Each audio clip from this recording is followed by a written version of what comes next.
Mapagpalang umaga po sa ating lahat. Good morning. Purihin ang Panginoon.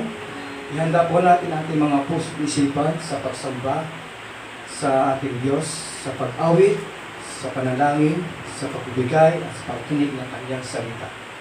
Si Diyos po ang kapurihan at kaluwalhatian. Tumayo po tayong lahat para sa ating call to worship and opening prayer. Psalm 111. Praise the Lord. I will give thanks to the Lord with my whole heart. In the company of the upright, in the congregation. Great are the works of the Lord, studied by all who delight in them. Full of splendor and majesty in His word, and His righteousness endures forever. He has caused His wondrous works to be remembered. The Lord is gracious and merciful. He provides food for those who fear Him. He remembers His covenant forever. He has shown His people the power of His works in giving them the inheritance of the nations. The works of His hands are faithful and just. All His precepts are trustworthy. They are established forever and ever, to be performed with faithfulness and uprightness. He sent redemption to His people. He has commanded His covenant forever. Holy and awesome His name. The fear of the Lord is the beginning of wisdom. All those who practice it have a good understanding. His praise endures forever. Let us pray.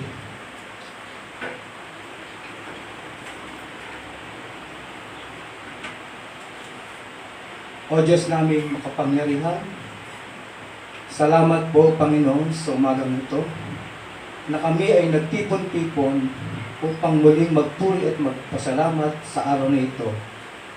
Hinihiling namin na linisin niyo po ang aming puso't isipan upang kami ay maging kalugod-lugod sa inyong harapan. Tinataas namin ang mensaheng aming maririnig ngayong umaga na ito ng tagapagsalita at ang bawat isa. Buksan niyo ang aming puso sa pagkinig ng inyong salita. Kayo ang aming Diyos na makapangyarihan at mabuti sa lahat. Sa pangalan ni Jesus, na aming tagapagligtas. Amen. Inaanyaan ko po ang lahat upang magpuri at awitan ang ating Panginoon sa pangunguna po ng ating kapatid na si AJ Alparo. Tayo po'y tumayo bilang paggalang sa ating Panginoon.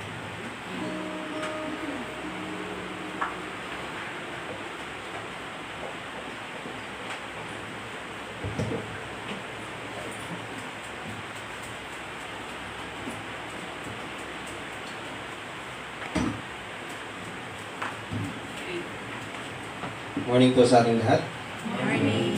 Psalms 111 verses 1 and 2 says, Praise the Lord, I will give thanks to the Lord with all my heart, in the company of the upright in the assembly.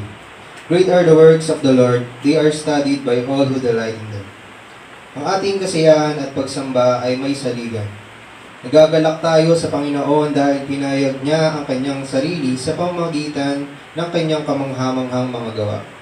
Nananabik ang ating mga puso sapagkat batid natin ang kapangyarihan, katapatan at kagandahang loob ng Diyos nang ipadala niya ang kanyang bugtong na anak, ang Panginoong Kristo, upang ang lahat ng sumasampalataya sa Kanya ay hindi mapahamak, kundi magkaroon ng buhay na walang hanggan. Napakadakila ng kanyang gawa, siya lamang ang tunay na nagmamahal at nag-iingat sa atin hanggang sa uli. Ang biyaya at pag-ibig ng ating Panginoon ay magpakailanman. Kaya mga kapatid, halina't pasalamatan natin ng may buong puso ang ating Diyos at purihin ang kanyang banal na pangalan. Let's sing your step aside.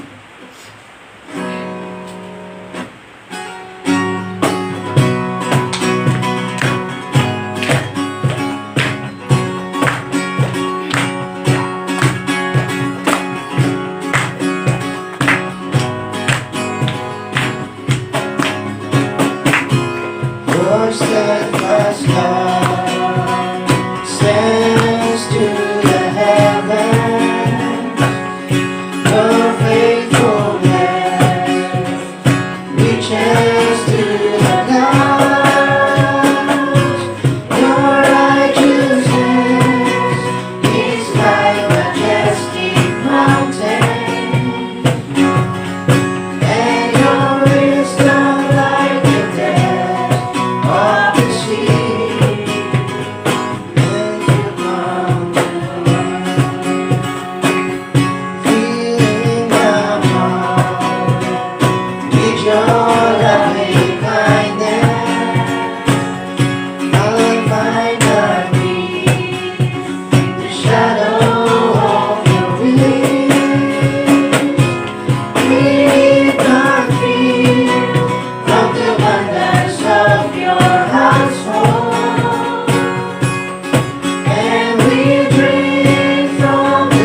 of rejoicing. You are our King. You are our King. You are our King.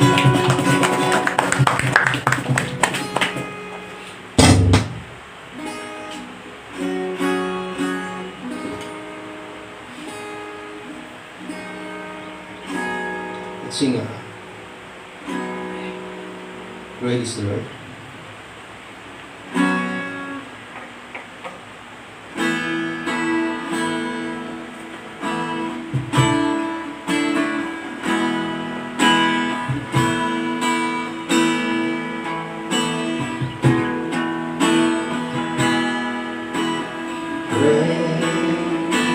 Praise the Lord, most worthy of praise.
Meron po bang mga nais na dumagdag doon sa mga prayer requests? Yung mga natanggap na po tayo doon sa ating group chat.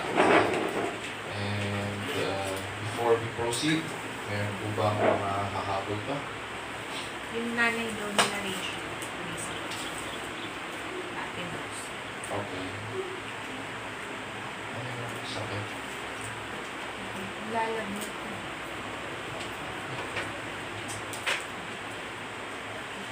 Hindi naman trampaso.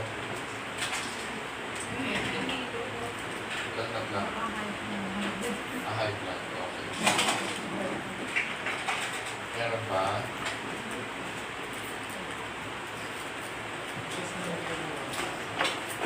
Assessment. Assessment.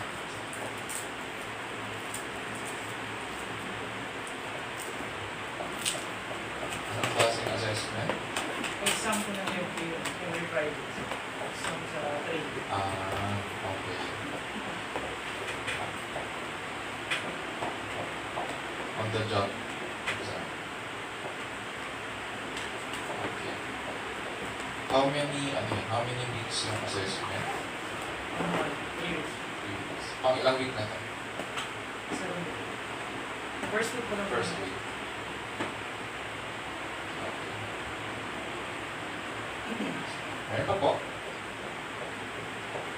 Wala na? Sige. Sige. Higit po natin ang ating mga mata. Tumulog po tayo sa ating Panginoon. Dear Lord, we thank you once again for another wonderful Sunday, another wonderful day that you have given us. Salamat Panginoon that you have kept us this past week. You have provided for our needs. You have given us strength and good health. And today, dear Lord, we are once again here in your presence, worshiping and blessing your name. Thank you, dear Lord, that you have gathered us, we your people, and brought us here, Panginoon, to worship you. We thank you for this privilege that we can remember the things that you have done for us, remembering your mercies that are new every morning, remembering, dear Lord, that great is your faithfulness. And so, dear Lord, we praise you, for you are great, you are faithful toward your people.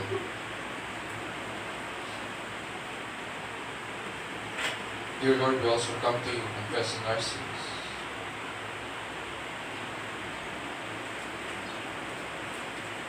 As we behold you, we see, dear Lord, who we are, sinners in your presence.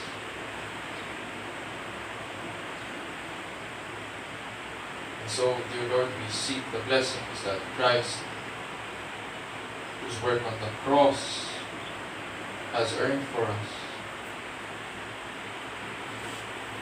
Grant restoration, dear Lord, forgiveness. We pray, dear Lord, that you would, as we come boldly to the throne of grace, grant restoration, healing to our souls. We pray that you would cleanse us, Panginoon, with your word. And as you do so, we pray that we would be reminded of the things that you have taught us and that we will walk in them. So we thank you. Thank you for the blessings of grace that continue to shower upon us. Today, dear Lord, as we remember one another, as we place at your feet, Panginoon, our concerns, we ask, dear Lord, that you would hear our prayers. At the same time, may you enable us to minister to one another also.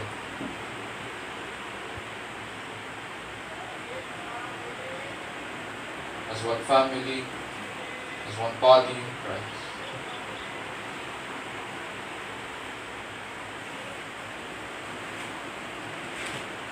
Dear Lord, we thank you that through this ministry we are able to serve, we are able to preach the gospel, we are able to make disciples and point one another to you.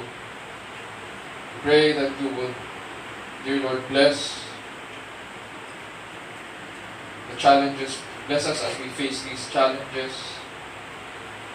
We know, dear Lord, that our labor is not in vain. And so we ask, dear Lord, that you would edify us, that we would grow in grace and the knowledge of our Lord and Savior Jesus Christ. Grant that we would continue doing this, dear Lord, until you return.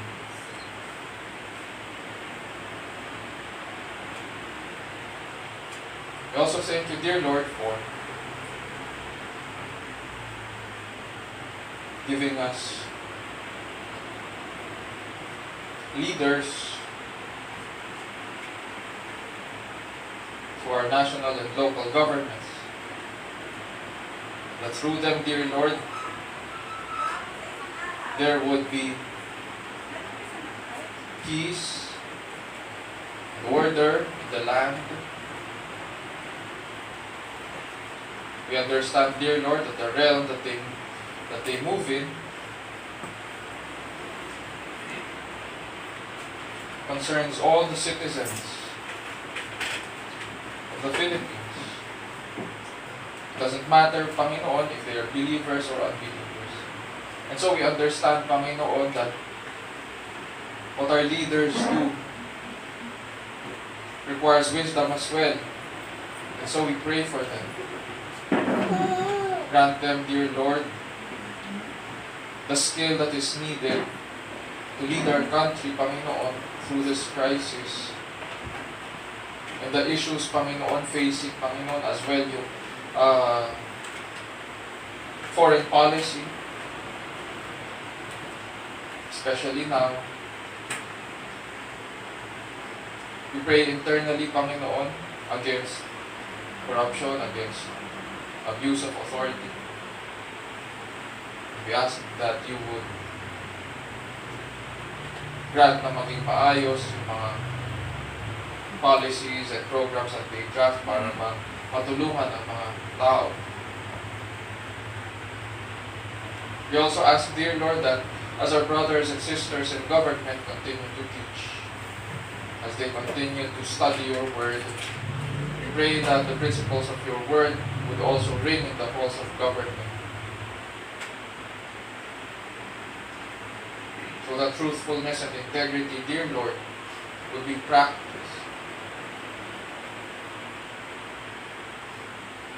We understand, dear Lord, that our leaders are not merely servants of the people, but that they are also ultimately your servants.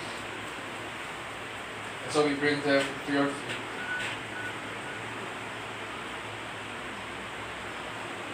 And ask for your blessings to be upon them as well, as they lead.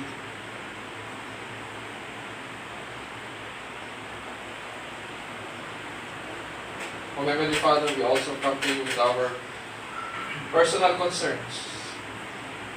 We thank you for the health and strength that you give us. Today, dear Lord, we also pray for one another. We thank you, dear Lord, na naging maayos yung naging maayos, dear Lord, yung burol ni Nanay Ita. Everything went well. Thank you, dear Lord, for the resources that you provide, especially sa pagbalik ni Kuya Renato, sa kanyang family. We thank you, dear Lord, that through this,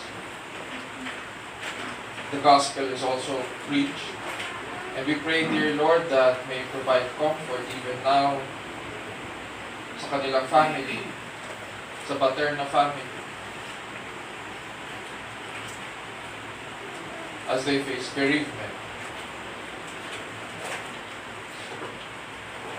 We also remember, dear Lord, those who are sick. We ask, dear Lord, that will grant healing. And as you do so, we pray that you would be glorified. May they come to know you, bless you as well. May you use the medicines that they're taking, the rest that is required of them, so that they will get well. We pray, dear Lord, for Jonel Hasmin. Namamaga daw yung gilagid. And so we pray, dear Lord, na maging maayos yung kanyang pagpapacheck up. We pray na maging maayos yung diagnosis ng doctor, and may he be given the required medicines para makapag-respond siya. Mawala yung inflammation.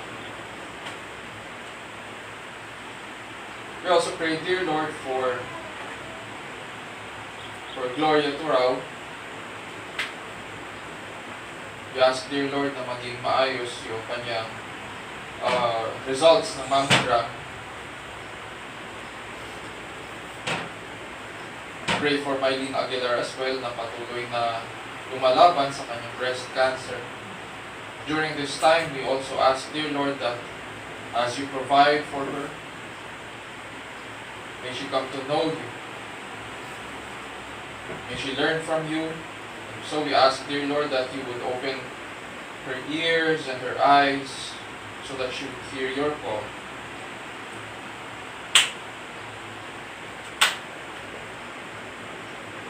We also pray, dear Lord, for Ate Mercy. Dahil nilalagnat siya ngayon, pray that she would be able to manage this. At ganun din sa amin na merong mga pre-existing conditions at kailangan i-maintain, maybe commit not only, dear Lord, to good health, but to a life of wellness also. Understanding na meron kami kailangang i-manage, then we should be watchful, Panginoon, sa aming lifestyle, the things that we do and the things that we take in. Because we understand, dear Lord, that our bodies are a gift from you. And so we ought to take care of it.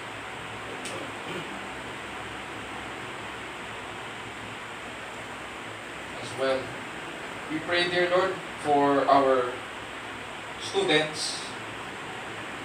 Some of them, Panginoon, are preparing for the incoming school year. Yung iba, they are preparing for exams. Others maintain yung kanilang mga grades. We pray, dear Lord, that as they face, Panginoon, these challenges in life,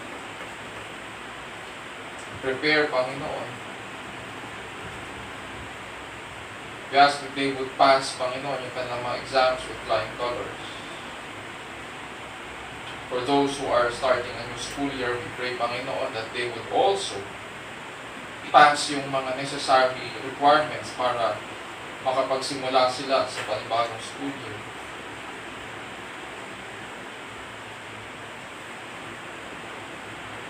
We ask, dear Lord, that through these challenges that we face,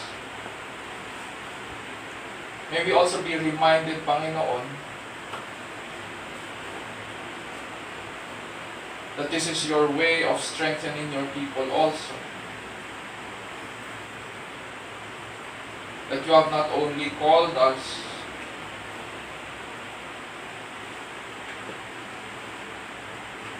to a life in glory, but that you have also called us to suffer as well.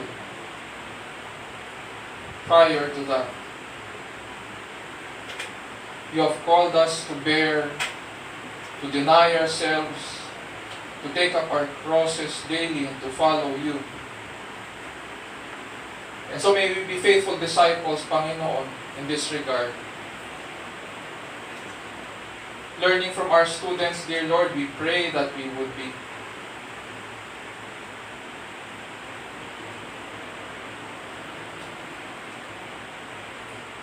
appreciative, Panginoon, of what you have done for us.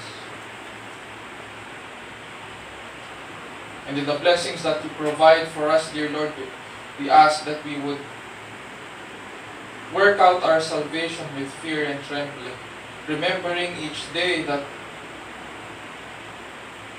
each day is an opportunity to know you more and to be strengthened by you. May we grow, dear Lord, in grace.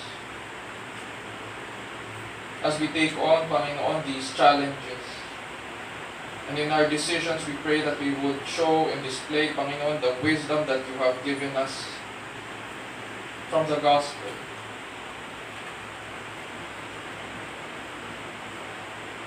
And so we pray, dear Lord, for our students na maging maayos ang kanilang mga exams.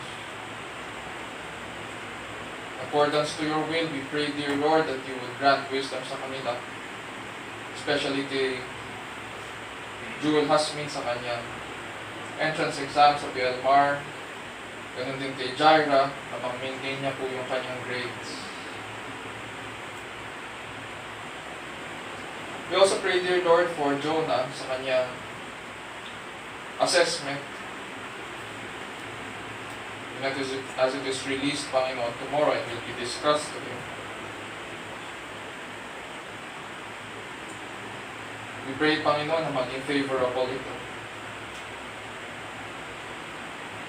And so as we show, Panginoon, excellence in these things,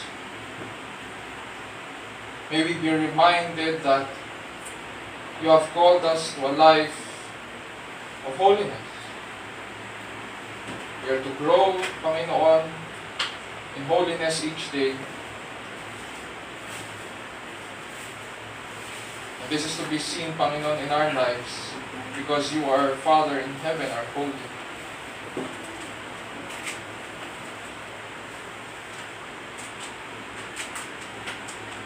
As a church, dear Lord, we pray that you would continue to grant us to point, Panginoon, our families to you.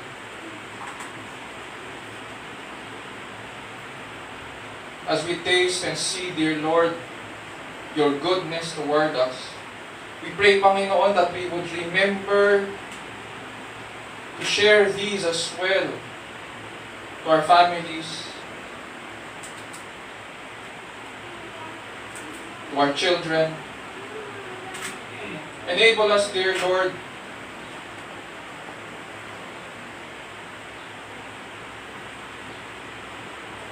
to be faithful governors of your grace.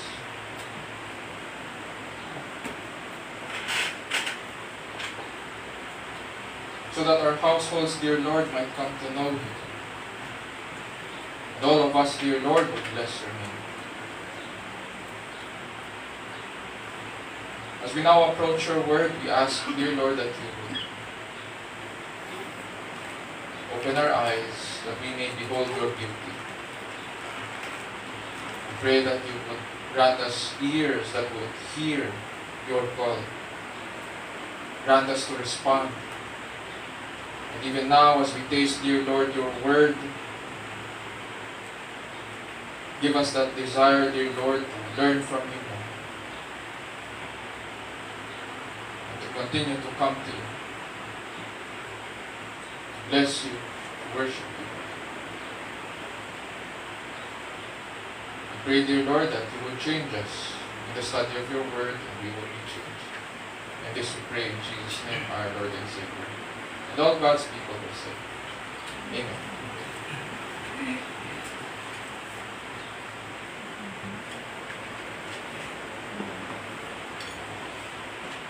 Ngayon po ay dadakon po tayo sa basa ng salita ng Diyos na magmumula po sa Psalm 139 verses 1 to 24. Sa panguna po ng ating kapatid na si 129 verses 1 to 24. Sa panguna po ng ating kapatid na si Jonah Fairbanks, sabay-sabay po tayong tumuho bilang pagkalang sa ating tahanan.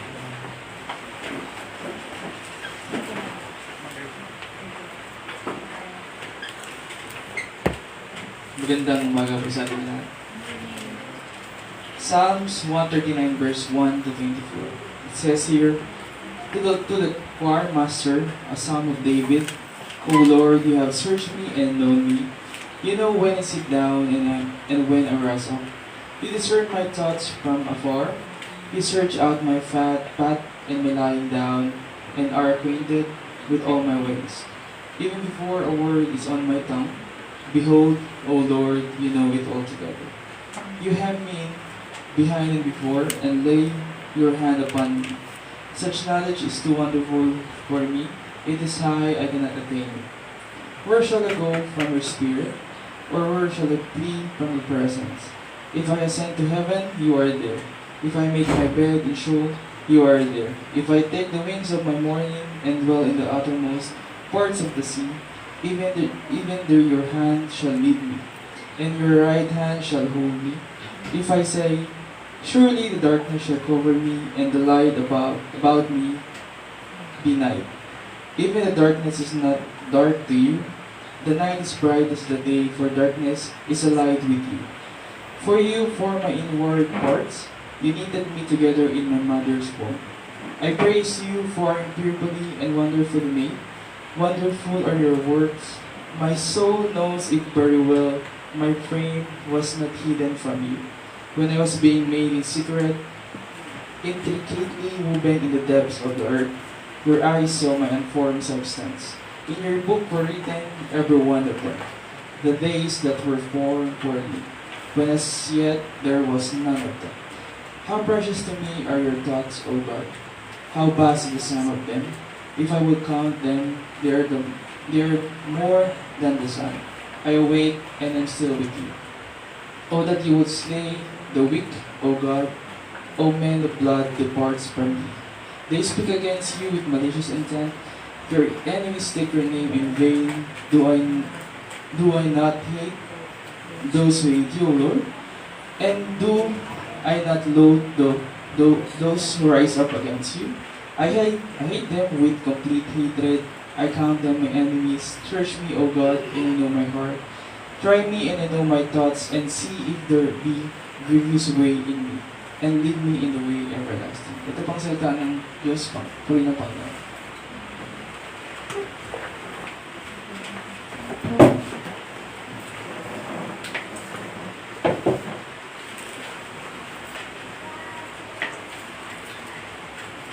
Tunay nga ang salita ng Diyos ay katotohanan at ito ay kanyang kinasihan. Nagtuturo ito ng katotohanan tungkol sa ating Diyos. At ito rin ay nagsasaway at nagtutuwid sa bawat nananampalataya. Sinasanay tayo nito kung paano ang matuwid na pamumuhay ayon sa kanyang kalooban at kung paano ang tamang pagsamba sa tunay at nag-iisang Diyos. Ayon po yan sa 2 Timothy chapter 3 verses 16 to 17. Ngayon po ay hatid sa atin ng ating pastor, Pastor Raymond Benzer, ang salita ng Diyos mula sa ating binasa sa Psalm 129 verse 1 to 24. Nawa ang banal na Espiritu ang siyang kumilos at tumulong sa atin sa araw na ito upang makita natin ang kagandahan at katakilaan ng kanyang salita, ang Ebanghelyo ng ating Diyos at tagapagligtas na si Jesucristo.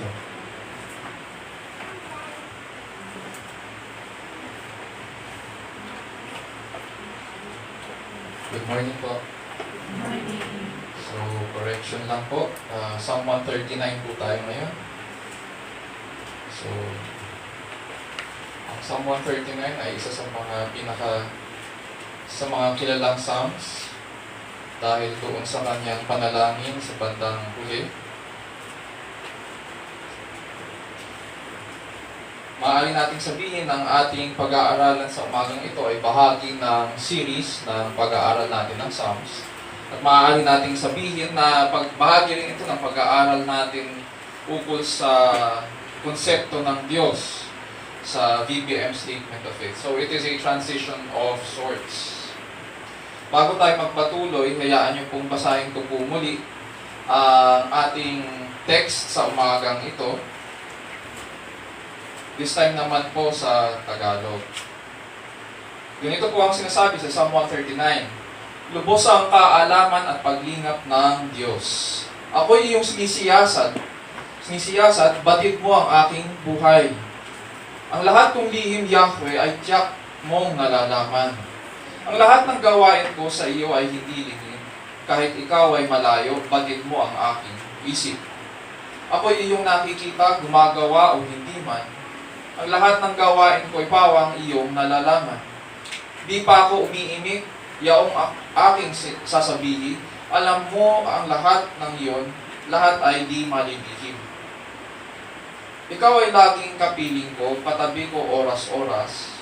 Ang likas mong kalakasan ang sa akin nag-iingat. Nagtataka ang sarilit, alam mo ang aking buhay. Di ko kayang unawain yang iyong karunungan.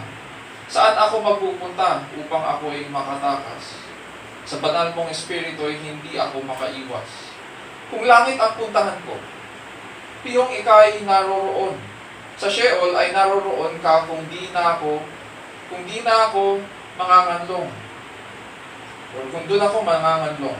Kung ako ay makalipad, umiwas ng pasilangan, o kaya ang tirahan ko ay ang duluhan ng kanluran. Piyong ikaw ay naroroon, upang ako ay pangunahan, matatagpo kita roon, upang ako ay tulungan. Kung ang aking pagtaguan ay ang dilim na pusikit, padilim ng parang gabi ang liwanag sa paligid. Maging itong kadiliman sa iyo ay hindi dilim, at sa iyo yaong gabi parang araw na maningning. Madilim at maliwanag sa iyo ay pareho rin. Ang anumang aking sangkap, ikaw o Diyos ang nilikha. Sa tiyan ng aking inay, hinugis mo akong bata. Pinupuri kita o Diyos, marapat ka ang katakutan. Ang lahat ng gawain mo ay kahangahangang tunay. Sa loob ng aking puso, lahat ito'y nakikintal. Ang buto ko sa katawan noong iyon ay hugisin. Sa loob ng bahay bata, dooy iyong napapansin. Lumalaki ako roong sa iyo'y di nalilihim. Ako'y iyong nakita na hindi pa man sumisilang. Batid mo kung ilang taon ang haba ng aking buhay, pagkat ito'y nakatitik sa aklat mo na talaan. Matagal ng balangkas mong ikaw lamang ang may alam. Tunay, Yahweh, di ko kayang mataho ang iyong isip, ang dami ng iyong balak ay hindi ko nababatid. Kung ito ay bibilangin ay sindami ng buhangin, sasayo pa rin ako kung umaga na magising. Ang hangad ko, Panginooy, patayin mo ang masama, at ang mga mararahas ay iwanan akong dusa. Mayroon silang sinasabing masasama laban sa iyo, at kanilang dinudusta pati ang pangalan mo. Lubos akong nasusuklam sa sino mang muhi sa iyo. Ang lahat ng nag-aalsa laban sa iyo ay di ko gusto. Lubos akong namumuhi, lubos din ang pagkasuklab. Sa ganoong mga tao, ang turing ko ay kaaway. O Diyos, ako'y siya sa atin. Alamin ang aking isip. Subukin mo ako ngayon kung ano ang aking nais. Kung ako ay hindi tapat, ito'y iyong nababati. Sa buhay na walang hanggan, samahan mo at ihatid. Ito po ang salita ng Panginoon, purihin ang Diyos. Ang Panginoong Diyos ay may tinatawag na incommunicable at saka communicable na attributes. Kapag sinabi natin incommunicable attributes, ito yung mga katangian ng Diyos na inherent sa Kanya. Ngunit hindi niya ito sinishare sa Kanyang mga creatures. Ito'y sa Kanya lang. Exclusive sa Kanya. Tulad ng infinite knowledge o yung tinatawag nating omniscience, pagiging all-knowing niya. Yung Kanyang pagiging ever-present or omnipresence. At yung pagiging makapangyarihan at pagkakaroon ng control sa lahat ng bagay. Yung tinatawag natin na omnipotence. Ngunit hindi lamang ito ang mga katangian ng Diyos. Meron din siyang tinatawag natin na mga qualities na that He also shares with His creatures. Tulad ng love or pag-ibig, yung goodness, yung kindness, at saka holiness. Itong mga moral qualities na ito ay ang tinatawag na communicable attributes. So pag sabing incommunicable, ito yung exclusive sa Kanya, inherent sa Kanya. Pero pag sinabing communicable attributes, these are qualities or these are attributes that He also shares with His creatures like us. Sa pag-aaral natin ng konsepto ng Diyos, it is always helpful na sagutin ang tanong, how is God different from us. Ang karaniwan po na assumption is that God is the same as you and me. Especially sa panahon natin ngayon. Sapagkat we do not place importance in the differences. Mas gusto natin nagkakaisa, mga ganyang bagay. May cooperation. Pero when we talk about God, it is important that we talk about how different He is from us. Hindi po siya tao. Walang lumikha sa Kanya, walang lumalang sa Kanya. And therefore, it is important na meron tayong tamang konsepto. Siya ay Diyos, tayo ay creatures lang.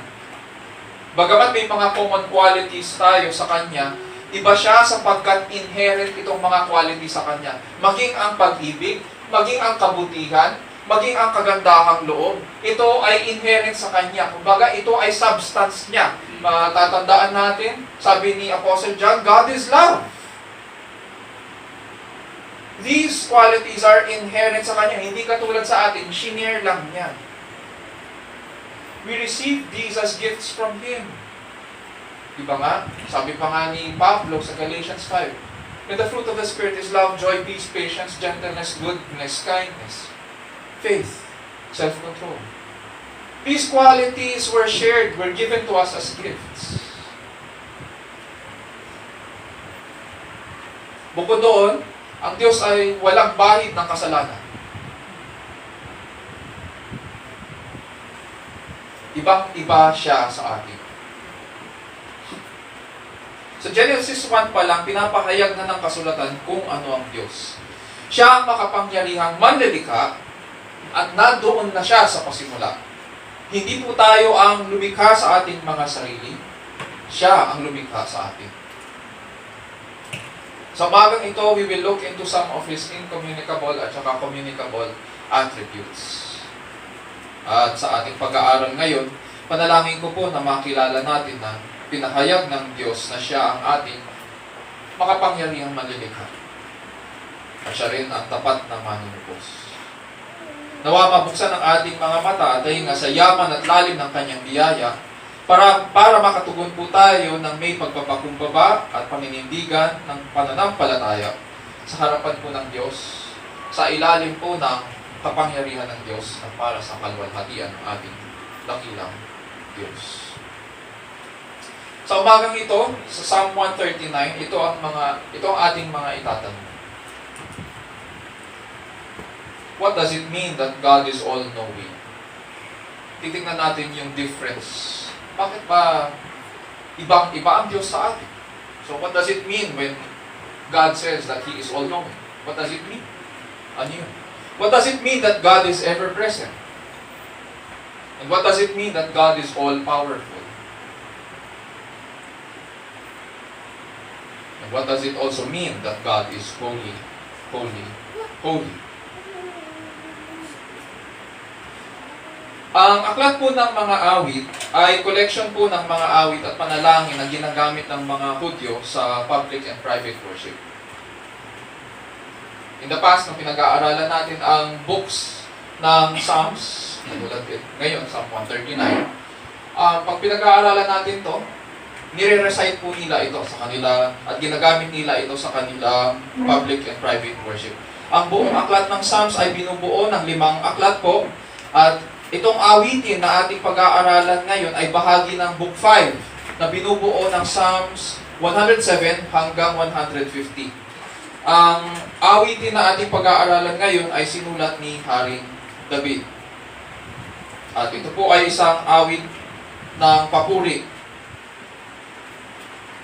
Kadalasan kapag pinag-uusapan ang papuri at pasasalamat, more or less parang synonymous ang nasa isipan natin, pero magkaiba po sila. Pag sinabing papuri, ang papuri ay awit o expression ng pagsamba o pagtataas.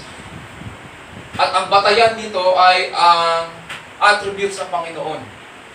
Pinupuri ko siya dahil siya po ay marunong.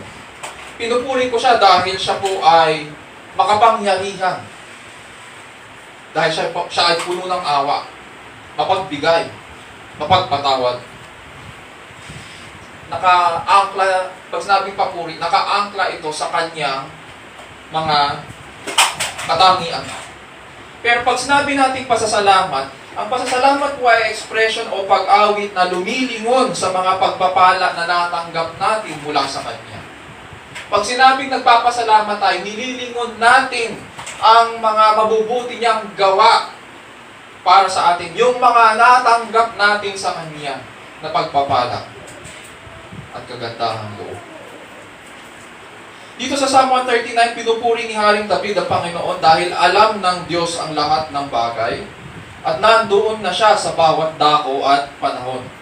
Siya po ang makapangyarihang manlilikha, and therefore David warmly describes these attributes based on his experience with walking with God. Kung bibigyan po natin ng balangkas itong Psalm 139, ganito po yung magiging outline natin. Sa verses 1 to 6, makikita po natin yung omniscience of the Lord. Ito yung pagiging all-knowing niya. Sa verses 7 to 12, makikita natin yung omnipresence of the Lord, yung pagiging ever-present niya. Verses 13 to 18, number 3, yung omnipotence of the Lord, pagiging makapangyarihan niya sa lahat. And then in verses 19 to 24, pag-aaralan din natin ang kabanalan ng Diyos, the holiness of the Lord. Punta tayo sa verses 1 to 6. Ganito po ang sinasabi ni Haring David. O Lord, you have searched me and known me. You know when I sit down and when I rise up. You understand my thought from afar. You scrutinize my path, my lying down, and are intimately acquainted with all my ways. Even before there is a word on my tongue, behold, O Lord, you know it all. You have enclosed me behind and before, and laid your hand upon me. Such knowledge is too wonderful for me. It is too high. I cannot attain to it. Sabi ni Haring David sa kanyang panimula, O Lord, you have searched me and known me. This introductory statement is parang isa siyang conclusion or summary na kabuuan ng awiting ito. Sa verse 22, makikita po natin na hinihiling ni Haring David yung sa Panginoon na i-examine siya. Sabi niya sa Panginoon, search me, O God. Yun yung famous part na maririnig natin sa mga prayer meetings, sa mga responses, sa mga pananalangin, sa worship service. In some traditions, sa mga churches, ginagamit yung search me, O God, and know my heart. Yung awitin na yung ginagamit as a response pagkatapos ng mga pananalangin. And so dito, hinihiling ni Haring David sa Panginoon to search Him, to examine His heart. At dahil natapos na po ang pagsisiyasat, he has come to the conclusion in verse 1 na kilalang-kilala nga siya ng Panginoon. Tama ang naging hatol sa kanya ng Diyos. Tama yung conclusion ng Diyos ukol sa kanya. Walang mali. Sa makatuwid, ang purpose po ng examination na ito, baka isipin lang po natin kasi, sabi ni Haring David, O Lord, you have searched me and known me. Baka isipin natin na kaya nagsasearch ang Diyos ay para madagdagan ang pagkilala niya sa atin. Hindi po ganon ang sinasabi dito. Ang Diyos kilalang-kilala tayo. Bago pa man tayo ipanganak sa mundong ito, kilala na niya tayo. And so, walang nadadagdagan sa knowledge ng Diyos as if merong kulang. Or as if nababawasan ito. Hindi ganon. God knows all things. Ang purpose ng examination, o yung sinasabi ni David na, O Lord, search me and know me, ang purpose ng searching dito ay para maipahayag kay David na tama at tuwid ang Diyos sa kanyang mga hatol.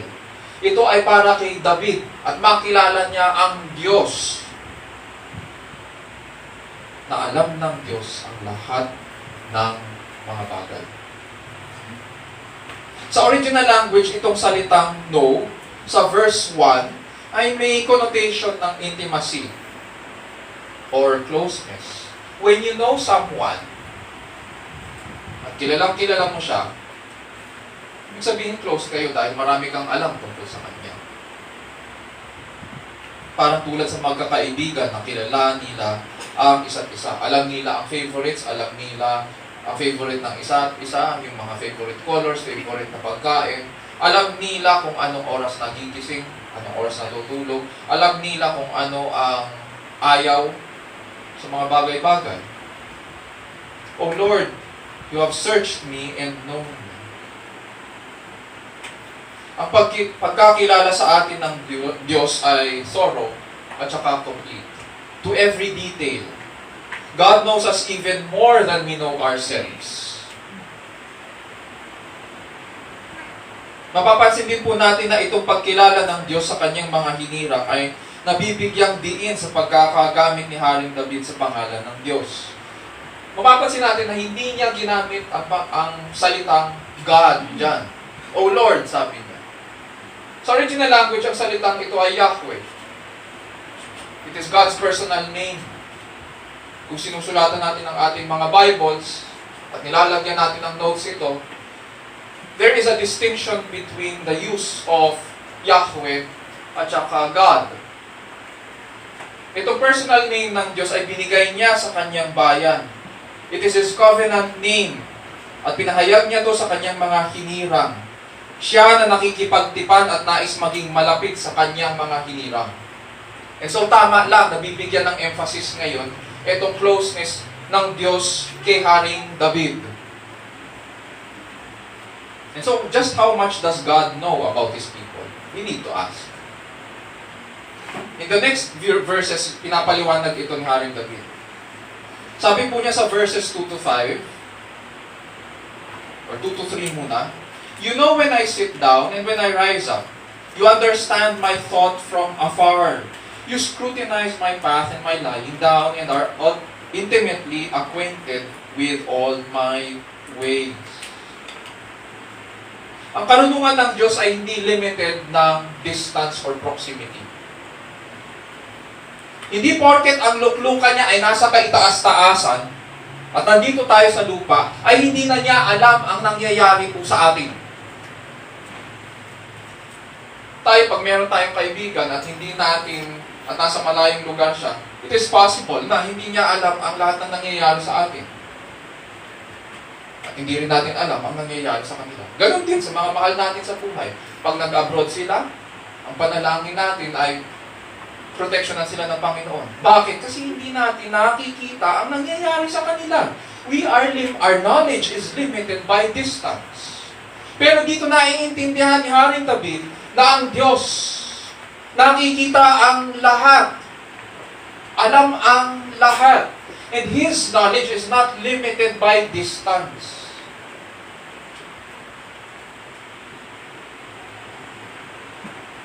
Simula sa ating paggising sa umaga hanggang sa pagtulog natin sa higaan sa katapusan ng bawat araw, alam po yan ng Diyos. Wala pong malayo sa Kanya. Hindi lang yun. Hindi lamang the beginning and end of each day ang alam ng Diyos. He also knows yung decisions natin. Sabi nga ni Haring David, you scrutinize my path and my lying down. Yung salitang scrutinize yun, ibig sabihin, hinihimay-himay mo pa nga yan eh. Alam mo. Kahit tayo minsan, litong-lito tayo sa mga pinagagagawa natin. Gagawa, magdidesisyon tayo. Litong-lito na ako. Ang Diyos hindi. Hindi siya nalilito. He scrutinizes our path and He is acquainted with all my ways. Alam na alam niya. The Lord knows our decisions and our ways and everything we do in between each day. Hayag sa Kanya ang ating landas, hayag sa Kanya ang ating timetable, hayag sa Kanya ang ating mga kalendar. Pati ang mga haka ng ating isipan ay hayag sa Kanya. Ang bawat hakbang ng ating paglakad ay alam niya. Wala tayong maitatago sa Kanya. Sabi ni Haring David sa verse 4, even before there is a word on my tongue, nasa isipan pa lang niya, behold, O Lord, you know it all. So, kitang-kita ng Diyos ang tumatakbo sa ating isipan. Ako hindi ko alam ang tumatakbo sa inyong isipan ngayon. nakikita ko lang ang inyong mga mata, nakikita ko lang ang inyong mga expressions, pero hindi ko nakikita ang inyong nasa isipan. Pero ang Diyos, hayag sa Kanya ang lahat. At dahil dito, sa natutunan ni Haring David, sa kanyang natuklasan tungkol sa Diyos, anong naging response niya? Anong nararamdaman niya ngayon? Verse 5 and 6, ganito po ang sinasabi. You have enclosed me behind and before, and laid your hand upon me. Such knowledge is too wonderful for me. It is too high, I cannot attain to it.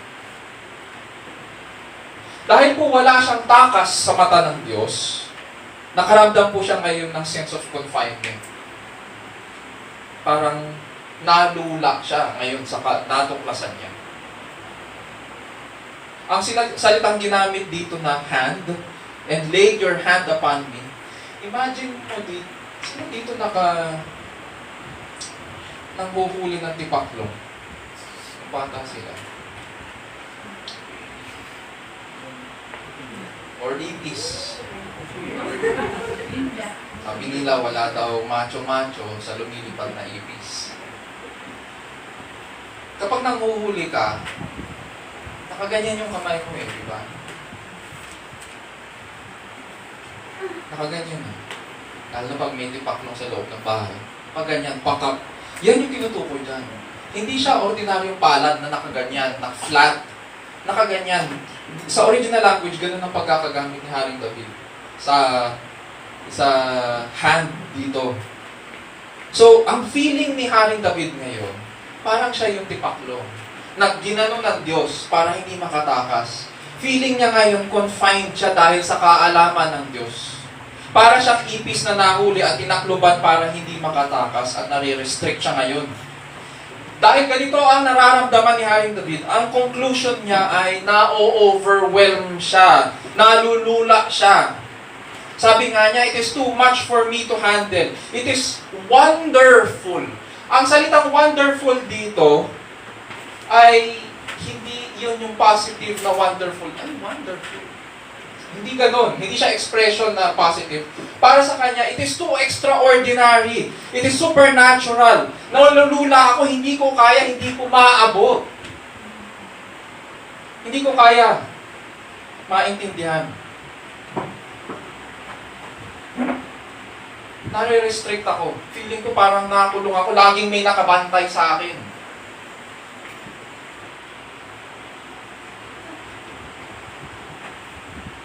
Ganun bang naging pakiramdam niyo ngayon na sinabi ni Haring David na laging may mata na nakabantay sa atin?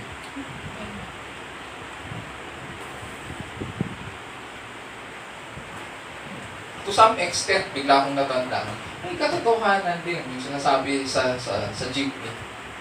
God sees who does not pay. Pero alam naman natin, ang tawag nila sa who does not pay ay makakutas talaga. Pero to some extent, may truth to. Kita ng Diyos ang lahat. And so first, what does it mean that God sees all things? The Lord knows all things and His knowledge is not limited by distance. The Lord knows all things and His knowledge is not limited by distance. Sabi nga sa Psalm 147:5, great is our Lord and abundant in strength. Kanina kinanta natin yung great. Di ba yung greatness ng Panginoon, inaawit natin yung kanina. Great is our Lord and abundant in strength. His understanding is infinite. Walang hangganan ang kanyang kaalaman. Hindi natin ito masusukat, hindi natin ito maaabot. Which now leads us to verses 7 to 12. The omnipresence of God. Pag sinabing omni, it means all. All-encompassing. So, omni plus presence, omni plus science, omni plus potence, may all. Sabi niya sa verses 7 to 12, where can I go from your spirit, or where can I flee from your presence? If I ascend to heaven, you are there. If I make my bed in Sheol, behold, you are there. If I take the wings of the dawn, if I dwell in the remotest part of the sea, even there your hand will lead me and your right hand will lay hold of me. If I say, surely the darkness will overwhelm me and the light around me will be night, even the darkness is not dark to you, and the night is as bright as the day. Darkness and light are alike to you. So pagkatapos pagbulay-bulayan ni Haring David ang ukol sa kaalaman ng Diyos, nagtanong siya ngayon. Dahil po ang kaalaman ng Diyos ay hindi limited sa layo natin, physically sa Kanya, kung si Haring David kaya ang lalayo naman, makakatago kaya siya sa Diyos? Yun yung tanong niya dito. Ano kaya ang sagot? Makakatago kaya siya? Sabi po ni Haring David sa verses 8 to 10, nagpresent siya dito ng ilang mga extreme na hypothetical situations. Kumbaga, ipagpalagay natin, sabi niya, if I ascend to heaven, you are there, sabi niya. If I make my bed in Sheol, or if I take the wings of the dawn, if I dwell in the remotest part of the sea, ito lahat ay yung mga extreme na situations. Isa-isahin lang po natin. Yung binanggit niya na heaven dito, yung tinutukoy niya ay hindi lamang alapaang. Ang tinutukoy po niya dito ay hindi yung pamunuan ng himpapawid. Ito po ang mga kinalalagyan ng mga anghel. Ang pinakamataas na dako sa creation, especially ng Old Testament, sa Old Testament cosmology. Ang Sheol naman ay dakong pinupuntahan ng mga yumao. The land of the dead. Sa Griego, ang tawag dito ay Hades. Ang langit po at Sheol ay parehong hindi accessible sa mga buhay. So, anong tinatanong dito ni Haring David? Kung kaya pumunta ako doon at tumakas ako, pumunta akong langit, o kung kaya doon ko gawin sa Sheol ang aking higaan, doon ako manganlong. Okay kaya? Makakatakas kaya ako? Hindi lang yun, dinagdagan pa niya. May sinabi siya tungkol dito sa wings of the dawn, at saka doon sa remotest part of the sea. Ang illustration dito ay kapag ang araw po, kasi iba na ang orientation natin ngayon eh. Kapag ang araw sa umaga ay wala ako. Kayo dun. Kapag ang araw ay pagmadaling araw, saan lumalabas ang araw? Sa east o sa west? Diba? Meron tayong formula. The sun rises in the east and sets in the west. Okay. So, ang pinag-uusapan dyan ay ang pagbukang liwayway at saka ang pagbaba ng araw o pagtatakip silim. Diba? So, the sun rises in the east and sets in the west. Yung tinutukoy niya dyan na if I take the wings of the dawn, ang tinutukoy dyan ay sunrise. Pagbubukang liwayway. So sabi niya, kung ako, literal, kung gagawin itong bagay na ito, at magtatago ako doon sa kinalalagyan ng araw, pag siya po ay hindi pa luluko. Palabas pa lang. Sisikat pa lang siya. Okay. Sisikat pa lang. Kung doon ako magtatago, at ngayon, ang mangyayari sa akin ay kukunin ko, kasi napakabilis kasi na ng sinag ng araw eh. Ganito yung konsepto nila ng speed of light. Dahil sa bilis ng sinag ng araw, kung kaya kunin ko yun, at doon ako magtatago, sabi niya, kung saan bumababa ang araw. Kasi pagkatapos nun, hindi mo na makikita ang araw eh. Para sa kanila, ganun yung understanding nila. Bumababa, sumisikat, bumababa, lumulubog yung araw sa dagat. Kung ganun ang gagawin ko at magtatago ako, makakatakas kaya ako? Ano po ang sagot niya? Verse 10. Even there your hand will lead me, and your right hand will lay hold of me. Doon siya pangungunahan at papatnubayan ng Diyos.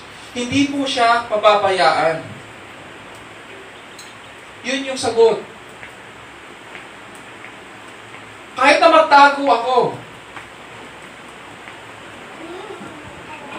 sa araw, at doon ako sa kailaliman, kung saan bumababa ang araw,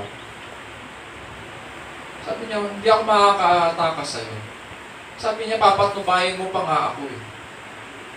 Your hand will lead me and your right hand will lay hold of me.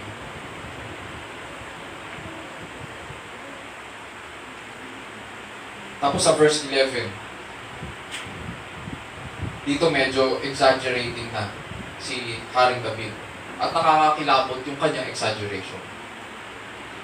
Sabi niya sa verse 11, if I say, surely the darkness will overwhelm me and the light around me will be night. Diyan muna tayo. Noong unang panahon po, ang paglalakbay sa gabi ay ang pinaka-mapanganib na maaaring gawin ng isang manlalakbay. Karamihan ng mga naglalakbay kapag may araw pa. Iniiwasan nila na maglakbay sa gabi. Sapagkat doon nagsisilabasan ng mga tulisan at magnanakaw. At kung hindi ka mahuhulog sa kanila, ang papatay sa iyo ay mga mababangis na hayop sa daan. Idagdag pa natin dyan. Kung maglalakbay ka sa gabi noong unang panahon, hindi mo makikita ang daan. Hindi masyado. Yung ating mga mata, hindi sapat para makita ang lahat ng bagay sa gabi. Tandaan po natin, may mga hayop na mas matalas pa ang paningin sa atin pagdating ng gabi. Ang nighttime ay hindi natin specialization. So, ano itong dinidescribe ni Haring David? Kung ako ay sabi niya, if I say surely the darkness will overwhelm me, kung balutin ako ng kadiliman, and the light around me will be night. At dahil binalot siya ng kadiliman, yung liwanag ngayon ng araw, mawala na. Kung ang liwanag ng araw ay mawala na sa aking buhay, ano yan? Parang, kung ikaw ay maglalakbay at ganun daw ang mangyari sa iyo, lagi kang nangangamba. Nakakatakot.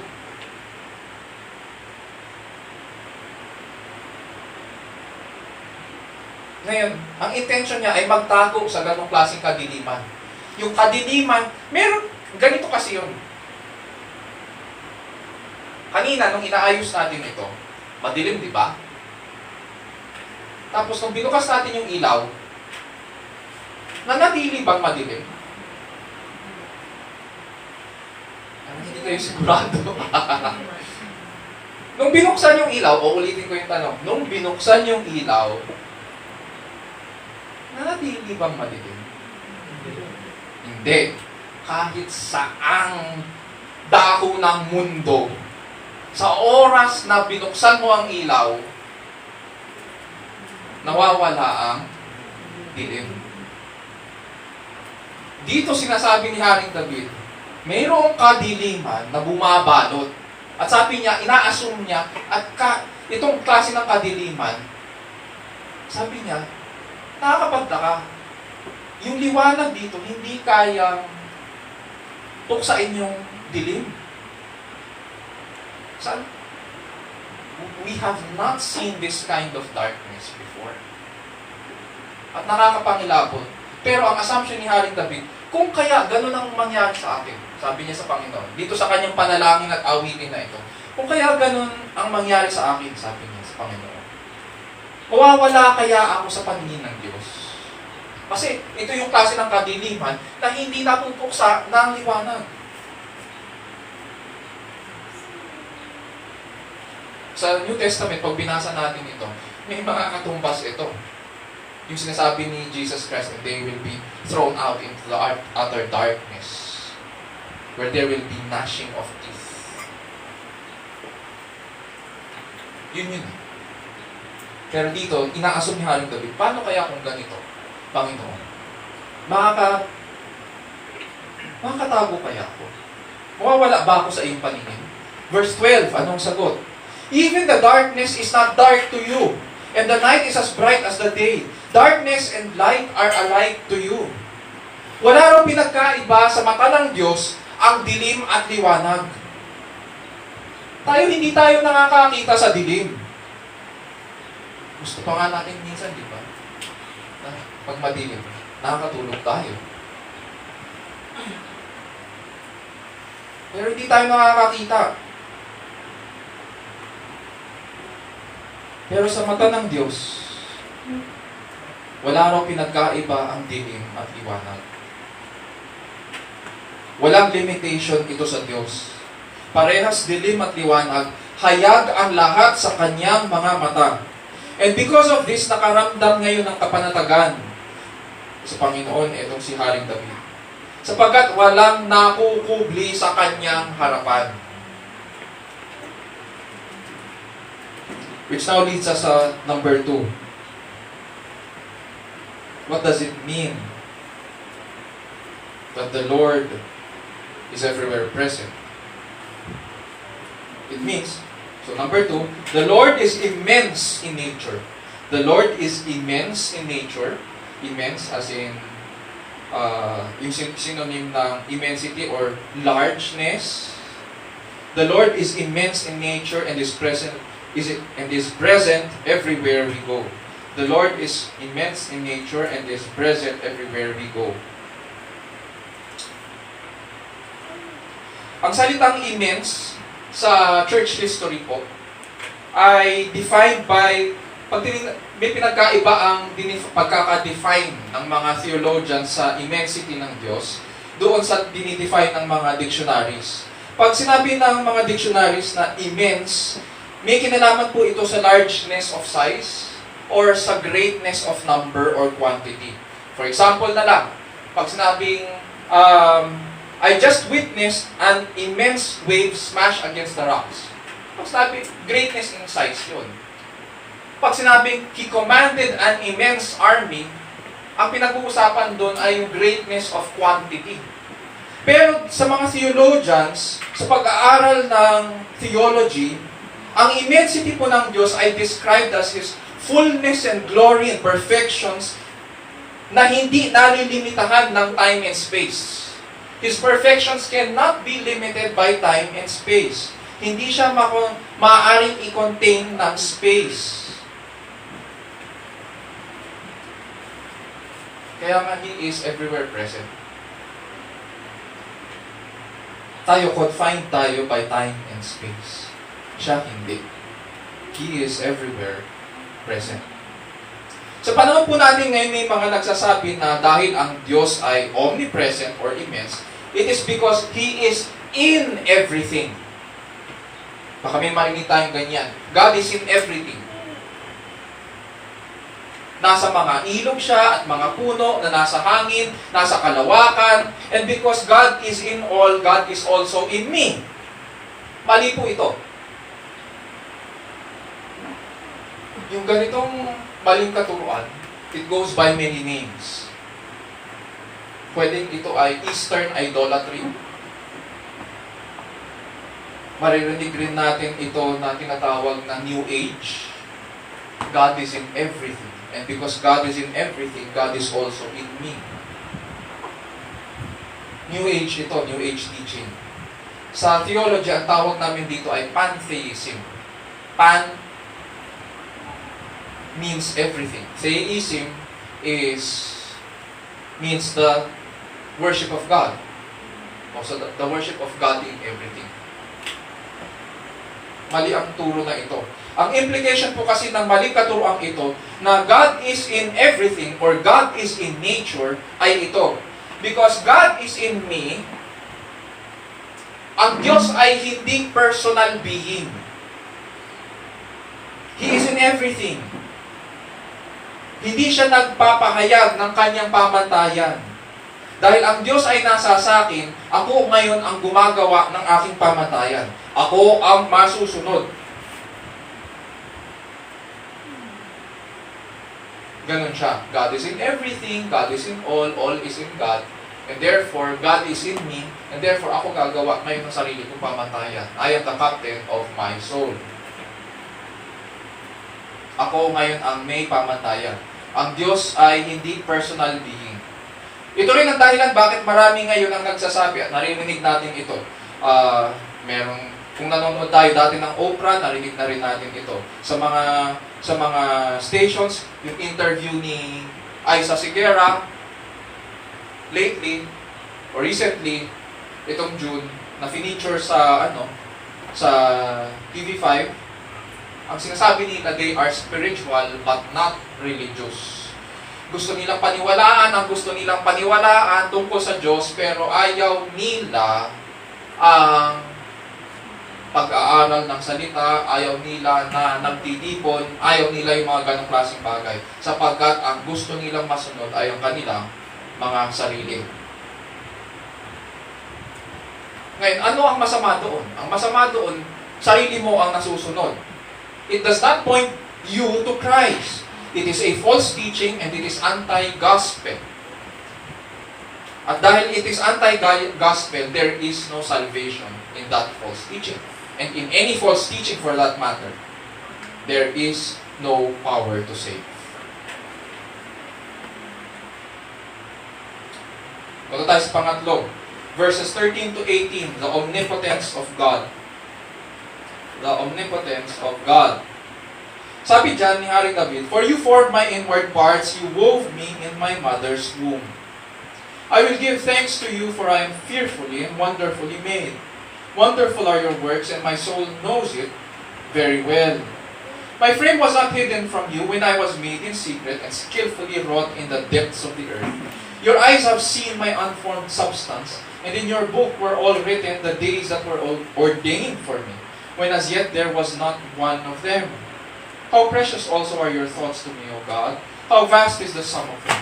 If I should count them, they would outnumber the sand. When I awake, I am still with you." Simula sa verse 1, napapansin natin ang personal pronoun na ginagamit ni Haring David. You. Ang ginagamit niya.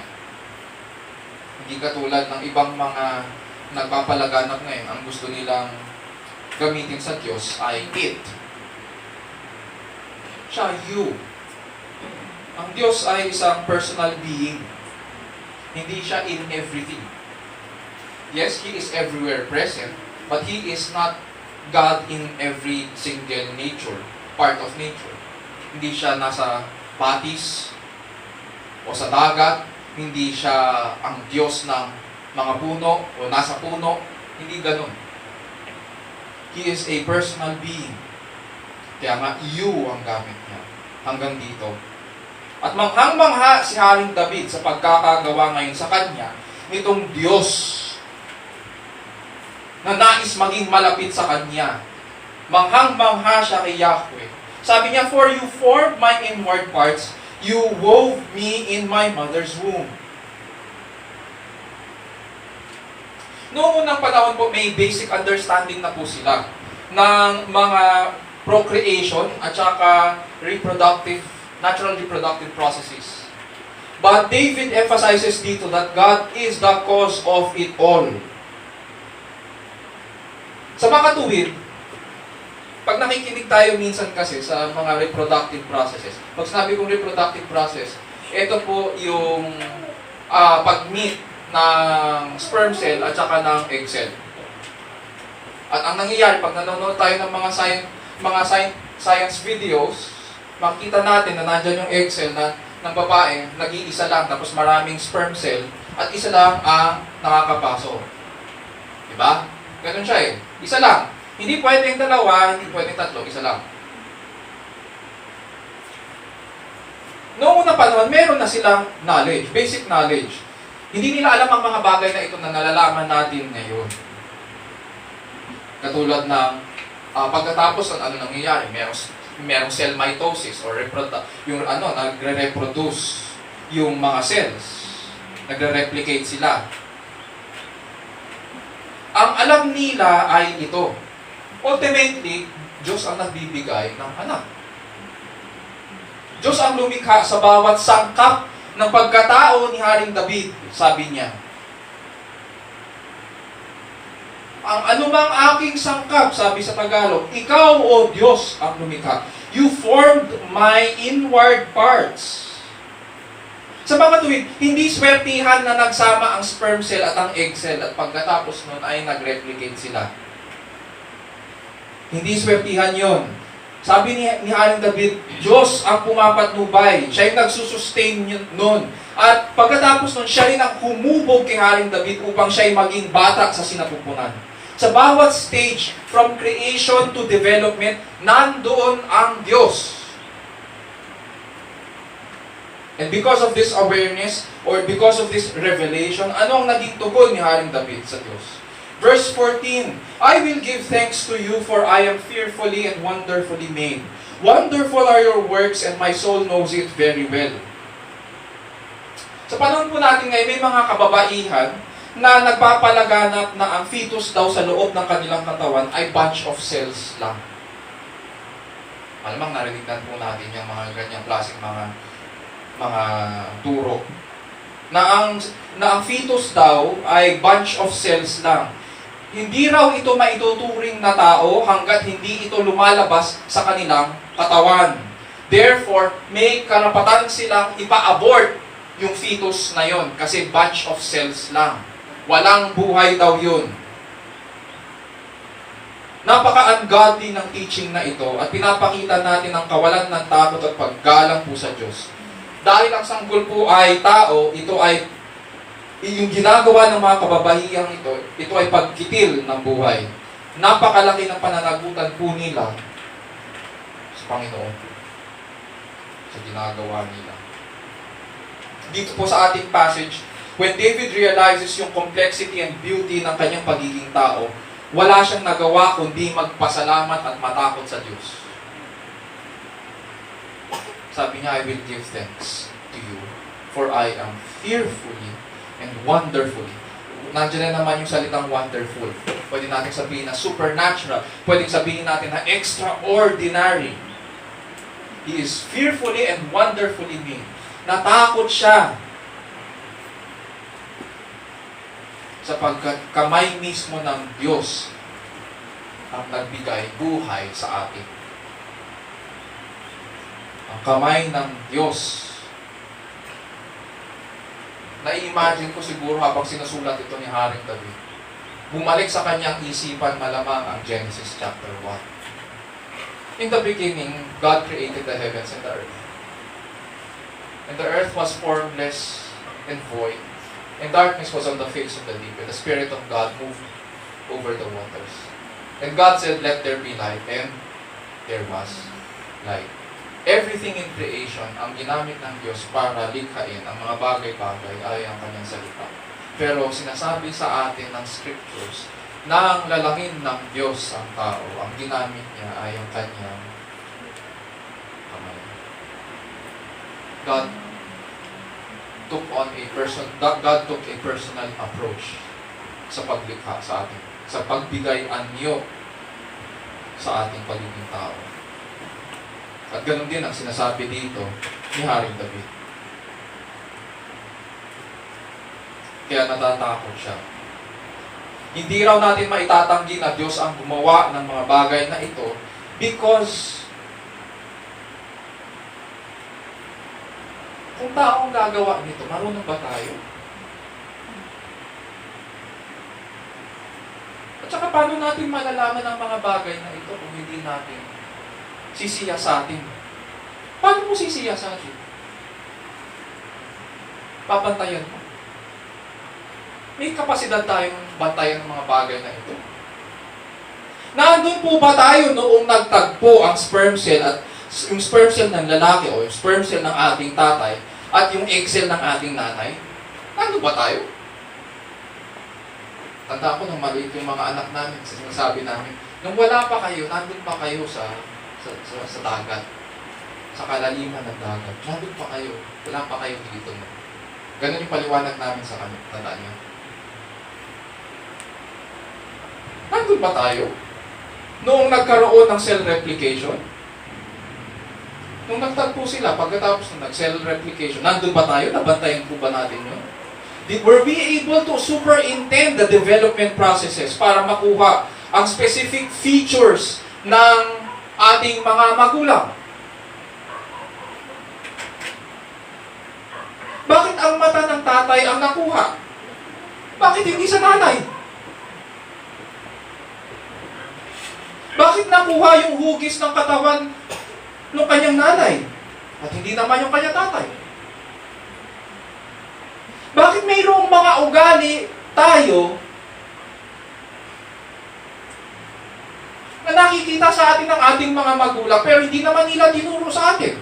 Bakit yung aking panganay ay may ugali na nakuha sa akin?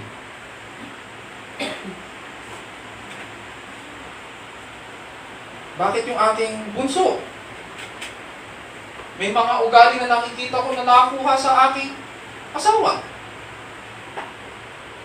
Masusubaybayan pa natin ang bagay na ito para sabihin natin na walang Diyos? In spite of the advancement in science, hindi nito kayang ipaliwanag ang lahat. Useful ang science, nandun tayo. But it falls short in understanding the supernatural or yung wonderful works of God that my soul knows it very well. Nakatatak sa ating kaluluwa ang paglalang sa atin ng Diyos. Sabi ni Haring David. Sa verses 15 to 16, dinugtong niya, "My frame was not hidden from you when I was made in secret and skillfully wrought in the depths of the earth. Your eyes have seen my unformed substance." Ito yung sagot sa natanong natin, nandun na ba tayo? Wala tayo. Tayo nga yung ginagawa nun eh. Siya, nandun na siya. Kita niya lahat. Your eyes have seen my unformed substance. And in your book were all written the days that were ordained for me, when as yet there was not one of them. Maaaring hindi natin kita ang lahat ng nangyayari sa sinapupunan. Ngunit sa kanyang mga mata, hayag ang lahat ng bagay.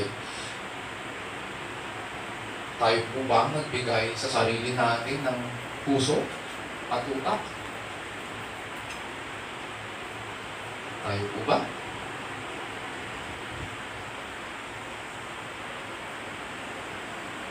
Dahil ang Diyos ay nandoon, nakita na niya. Siya po ang nagbigay sa atin ng mga puso at utak.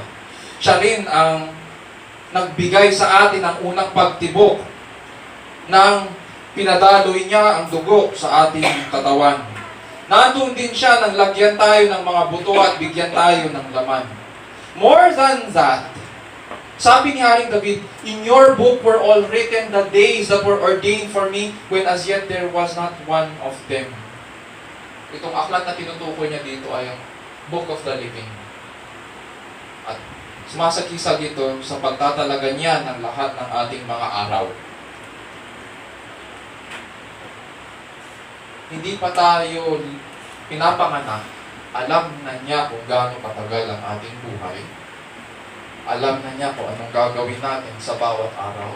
Alam na niya kung ano ang ating magiging decisions. Alam na niya kung ano ang ating mga challenges and difficulties na haharapin sa ating buhay. Lahat yun alam niya ang ating, kaya nga sabi ni Haring David ay fearfully and wonderfully made. Because you know the days that were ordained for me, when as yet there was not one of them. Hindi pa ako lumalabas.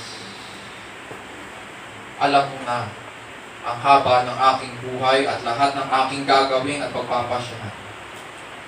Siya ang may hawak ng ating buhay, hindi po tayo. Siya ang may panukala at nagbibigay layunin sa ating buhay. Hindi po tayo ang may hawak ng ating buhay. At dahil dito, ano ngayon ang tugon ni Haring David? Verses 17 to 18.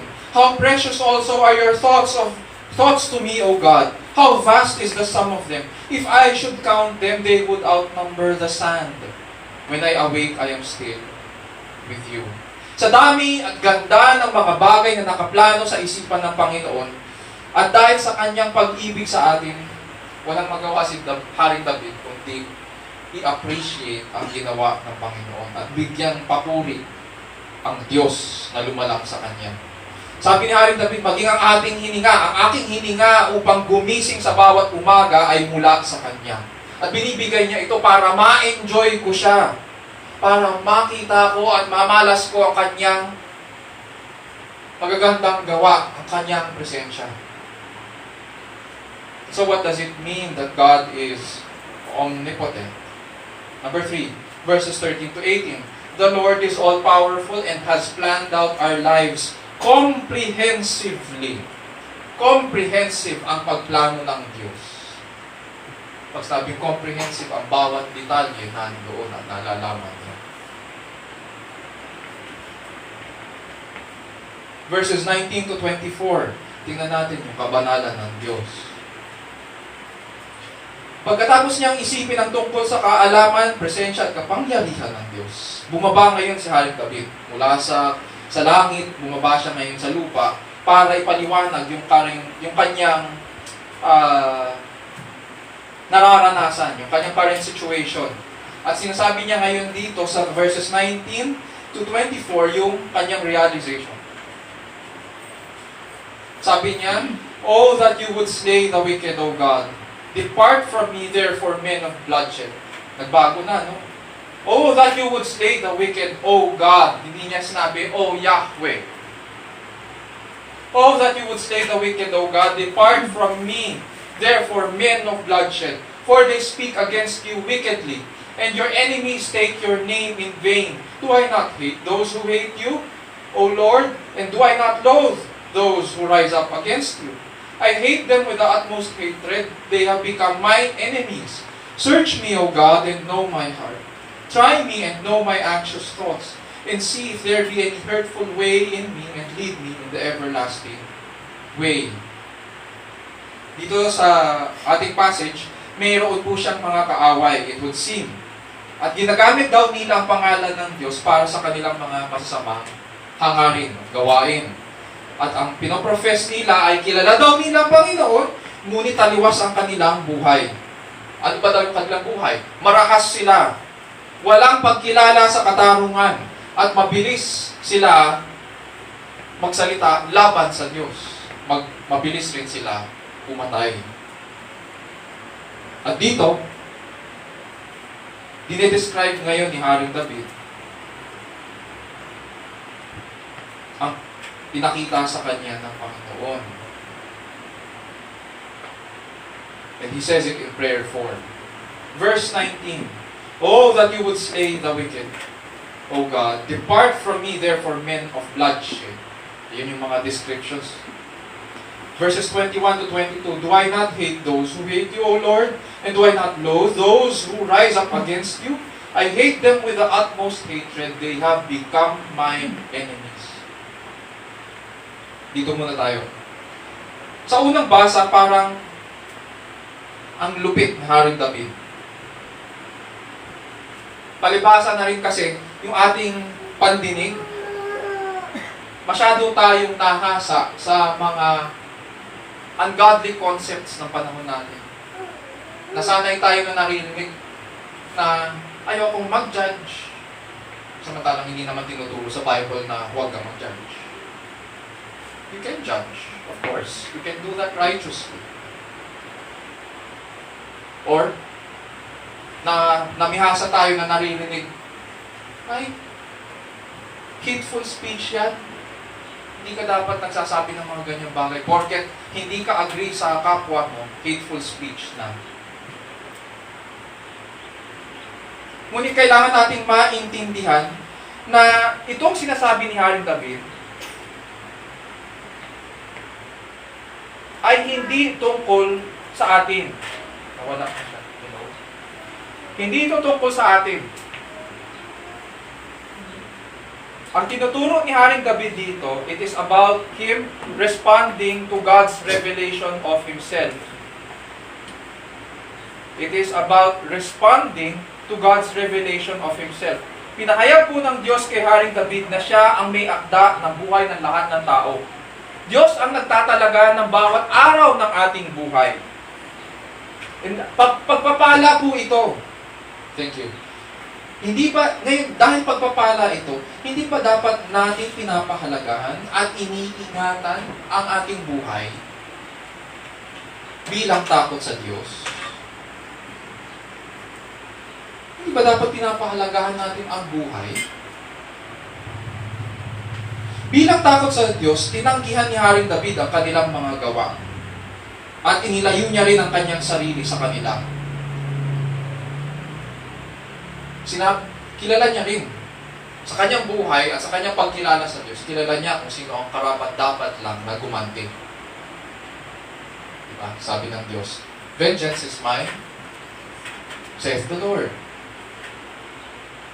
Sabi rin ni Job, "The Lord gives, the Lord takes away. Blessed be the name of the Lord." Siya po ang may kapangyarihang magbigay ng buhay, siya rin ang kumukuha nito. And so, ang ginawa ni Haring David, pinasan niya sa Diyos. Pinasan niya sila. Bahala na ang Panginoon sa inyo. Kaya nga mababasa natin dyan na, "O Panginoon, hangad ko na patayin mo ang mga masama." Hindi naman niya sinabi na siya ang papatay. Sinabi niya, "Bahala na ikaw, Panginoon, sa buhay nila." Ipinasa niya sa Diyos. Dahil kinikilala niya na ang Diyos ang may hawak ng ating buhay. Ngayon, paano yung hatred niya dyan? Ang hatred niya dyan ay may kinalaman sa kanilang mga gawa. Tama naman eh. Tama naman na kamuhian natin ang mga gawa ng mundong ito. Tama lang na hatulan ang kanilang mga gawa, na hindi dapat tayo umaayon sa kanilang mga gawa. Tama naman yun eh. Kung tutuusin, pag tinignan natin pagdating natin sa Ebanghelyo, sino po ang mga masasama? Tayo yun ah. Tayo yung mga makasalanan. Nilalag tayo ng Diyos sa kanyang larawan at wangis, hinubog niya tayo sa sinapupunan ng ating ina, ngunit ano ang sinukli natin sa kanya? Left and right, nilalabag natin ang kanyang mga pamatayan at ginagamit ang kanyang pangalan sa walang kabuluhan. Tayo ang dapat na paparusahan. At kung hahatulan ng Diyos ang mga tulad natin, kung hahatulan man niya tayo, matuwid pa rin siya. Kung itapon niya tayo sa Sheol at doon sa kailaliman, matuwid pa rin ng Diyos. Yun ang dapat ang para sa mga makasalanan, pinaparusahan. Yun ang tawag ng katarungan. Sapagkat ang Diyos ay banal, banal, banal. Ngunit pinarusahan pa tayo? Hindi. Sa kanyang kagandahang loob, ibinilang ng Diyos ang ating mga kasalanan sa kanyang anak na si Jesucristo. Iba ang namatay para sa ating mga kasalanan. Hindi tayo. Iba ang hinatulan. Iba ang kinabuhian. Sa kanyang kabutihang loob at awa, ginawa ito ng Diyos para sa ating ikapawalang sala. Napakabuting Yahweh. Puno ng karunungan, katuwiran at pagmamahal. Bagamat minsan sa ating mga pag-aalinlangan at pagkukulang ay makakaramdam po tayo na para tayong kinukulong. Na parang lagi siyang nakabantay sa atin, na parang isang sadista na sa bawat pagkakamali mo may nakaabang na pamalo. Hindi ganun ang Diyos. Siya po ang pumapatnubay at nag-iingat sa atin. Wala tayong dapat na itabahala. At bilang pasasalamat sa kanyang kabutihang loob, ipanalangin natin ang mga kumakalaban sa Diyos at sila yung ipa sa Diyos. Iwasan natin ang kanilang mga masasamang gawa at hilingin sa Panginoon na siya ang sumiyasat at mag-ingat sa atin. Sabi nga ni Haring David, "Search me, O God, and know my heart. Try me." Lahat yan, mga salita ng examination yan. Try me and know my anxious thoughts, and see if there be any hurtful way in me. See if there be any hurtful way in me. Meron ba akong attitude o pag-iisip na may pinagpaplanuhan ko ba ng masama ang aking kapwa? Pinagpaplanuhan ko bang pumatay o manakit? See if there be any hurtful way in me.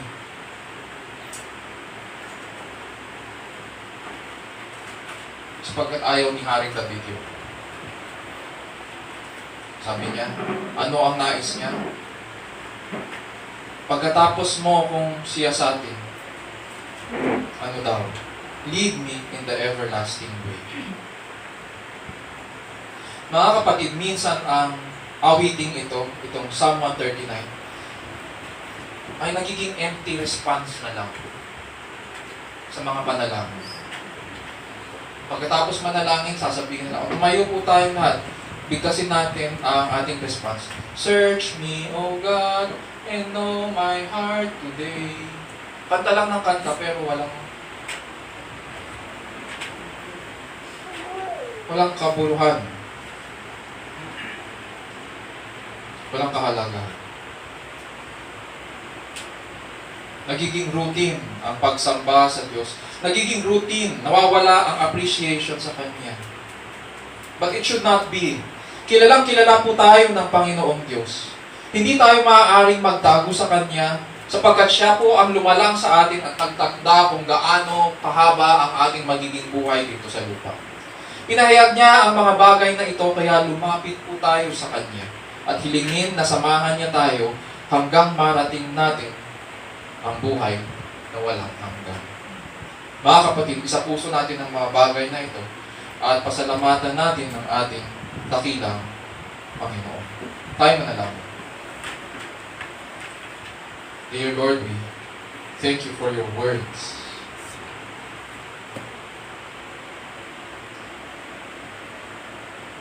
We thank you for revealing yourself to us,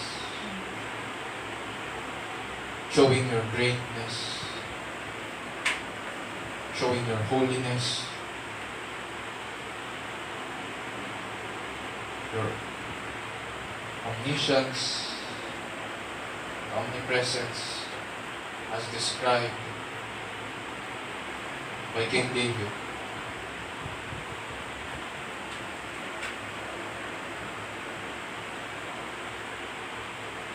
As we understand, Panginoon, these things, we too are overwhelmed, Panginoon, by your knowledge and your power and your perfections.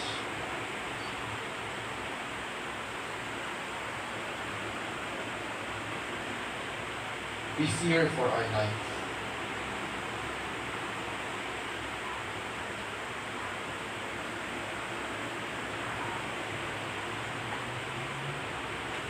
But we thank you, dear Lord,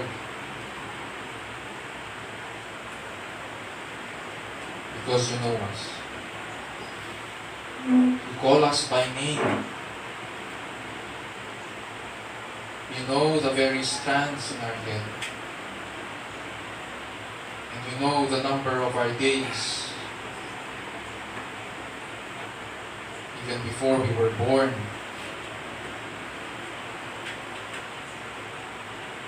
You know us through and through. And so we praise you, dear Lord, for your goodness, for your knowledge of who we are.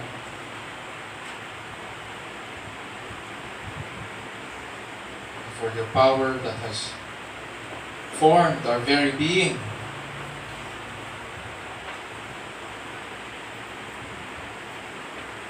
Thank you for your grace.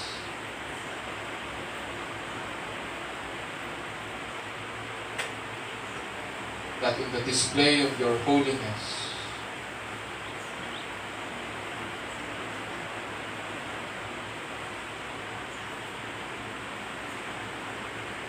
you show us the way You show us the truth. You show us life.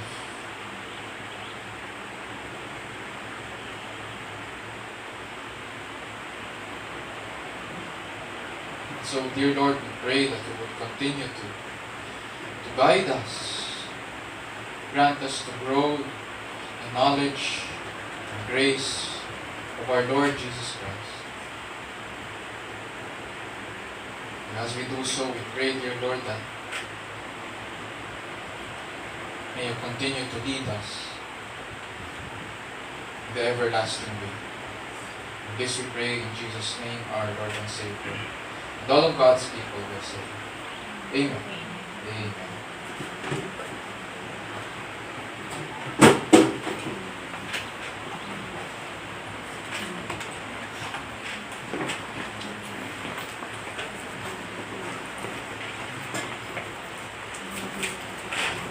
Ngayon po ay dadako na po tayo sa tithes and offering. Ayon po sa 2 Corinthians chapter 8 verses 1 to 9. We want you to know, brothers, about the grace of God that has been given among the churches of Macedonia. For in a severe test of application, their abundance of joy and their extreme poverty had overflowed in a wealth of generosity on their part. For they gave according to their means. As I can testify, and beyond this their means, of their own accord, begging us earnestly for the people of taking part in the relief of the saints. And this not as we expected, but they gave themselves first to the Lord and then by the will of God to us. Accordingly, we urge Titus that as he had started, so he should complete among you his act of grace. But as you excel in everything, in faith, in speech, in knowledge, in all earnestness, and in our love for you, see that you excel in this act of grace also. I say this not as a command, but to prove by the earnestness of others that your love also is genuine. For you know the grace of our Lord Jesus Christ, that though he was rich, yet for your sake he became poor, so that you by his poverty might become rich.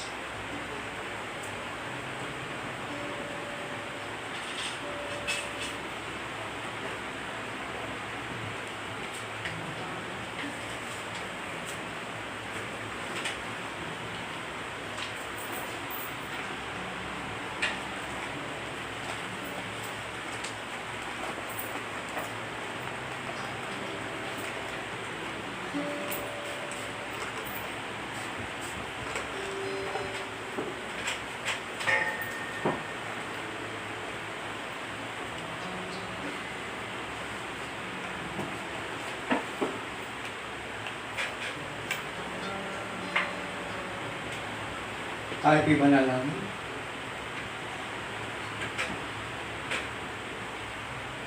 O Diyos namin makapangyarihan, kami po ay dumudulog sa umagang ito at nagpapasalamat sa mga kapapala ng iyong ibinahagi sa amin. Patuloy niyo pong ingatan ang bawat isa at ang nasa kanilang tahanan at ang mga wala dito na inyong mga anak. Salamat po sa biyayang ito na magamit namin sa mga gastusin ng aming iglesia. Sa pangalan po ni Jesus na aming tagapagligtas. Amen.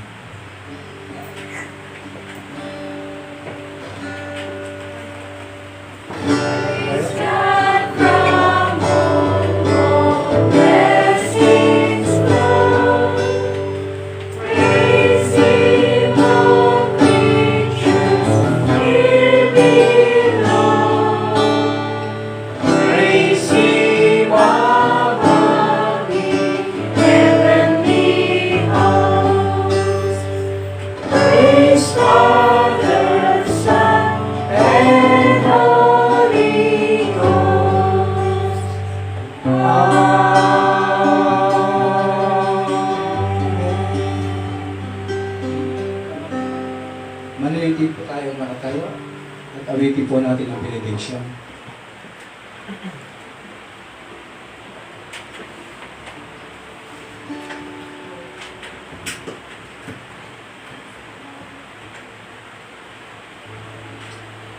kapatid, purihin po natin ang ating Panginoon at tanggapin ang kanyang pagpapala.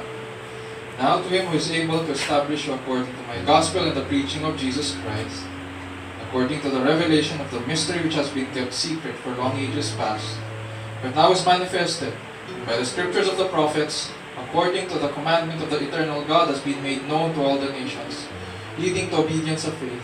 To the only wise God, through Jesus Christ, be the glory forever. Amen.